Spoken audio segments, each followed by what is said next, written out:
नमस्कार, मैं आकृति और आप देख रहे हैं इंडिया पब्लिक खबर। बिहार की फर्स्ट फैमिली यानी कि लालू यादव और राबड़ी देवी के परिवार में मचा भूचाल अब थमने का नाम नहीं ले रहा है।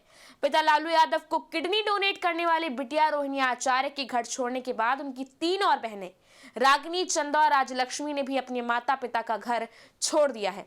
यहाँ पर याद हो कि रोहिणी ने शनिवार शाम में एक्स पर एक पोस्ट कर तहलका मचा दिया था। उन्होंने पोस्ट में लिखा था कि उनको सवाल पूछे जाने के कारण चप्पल से मारने की कोशिश की गई, उनको गालियां दी गई, उनको घर से निकाल दिया गया।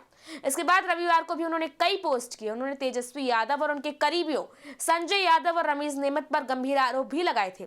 रविवार को भी रोहिणी ने यह कहा था कि उन्होंने अपने पति और ससुराल की राय लिए बिना ही अपने पिता को किडनी दान की, लेकिन अब उनको अफसोस हो रहा है।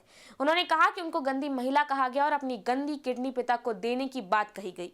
रोहिणी ने ये सारी बातें अपने छोटे भाई तेजस्वी यादव को निशाना बनाकर ही कही थी। रोहिणी ने आगे कहा था कि वो कहना चाहती है कि किसी भी बेटी को शादी के बाद अपने ससुराल और अपने परिवार पर ही ध्यान देना चाहिए।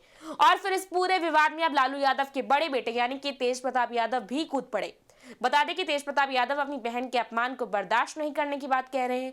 गौरतलब है कि तेज प्रताप को पहले ही परिवार से बाहर कर दिया गया था और जहां तक पता चला है कि लालू कुनबे में भाई बहनों के बीच छुड़े संग्राम की असल वजह राजद की कमान को लेकर ही है।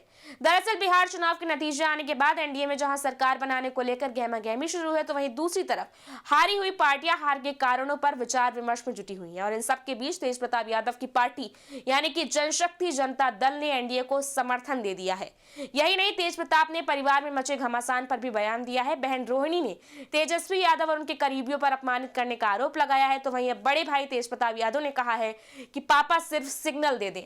यानी साफ है कि तेज प्रताप यादव को सिर्फ लालू यादव के एक इशारे की जरूरत है और इसके बाद वो अपनी मन मुताबिक ही जरूरी कदम उठाएंगे। इतना ही नहीं, बीते शनिवार को उन्होंने मीडिया से बातचीत में भी कहा था कि हमारी बहन का जो अपमान करेगा उस पर सुदर्शन चक्र चलेगा। उधर बहन रोहिणी भी पार्टी और परिवार को छोड़कर रोते हुए दिल्ली पहुंची थी। तेज प्रताप यादव भी पार्टी और परिवार से निकाले जाने के बाद इस बार अपनी पार्टी से चुनाव लड़े थे। ऐसे में कहीं ना कहीं तेज प्रताप यादव ये चाहते हैं कि बहन रोहिणी उनके पार्टी की संरक्षक बने। फिलहाल ये तो वक्त ही बताएगा, लेकिन जिस तरह से रोहिणी ने परिवार से दूरी बनाई उसके बाद से बिहार के सियासी गलियारों में यह चर्चा तेज हो गई कि परिवार और पार्टी पर संकट की घड़ी आ गई है।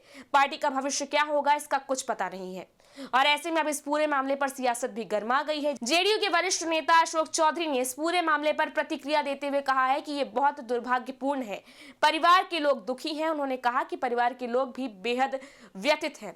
जिन्होंने लालू यादव की हालत देखी है वो जानते हैं कि वो बहुत बीमार है और ऊपर से परिवार में एकता नहीं है। अब सवाल ये है कि पार्टी एकजुट रहेगी या नहीं। परिवार और पार्टी पर संकट की घड़ी है। वहीं रोहिणी की राजनीति छोड़ने और अपने परिवार से नाता तोड़ने के फैसले पर हम नेता संतोष कुमार सुमन ने कहा कि यह उनका आंतरिक मामला है। मुझे नहीं पता कि उनके बीच क्या चल रहा है, मैंने नहीं सुना कि उन्होंने क्या कहा, लेकिन अगर उन्होंने ऐसा कुछ कहा है तो ये दुर्भाग्यपूर्ण है।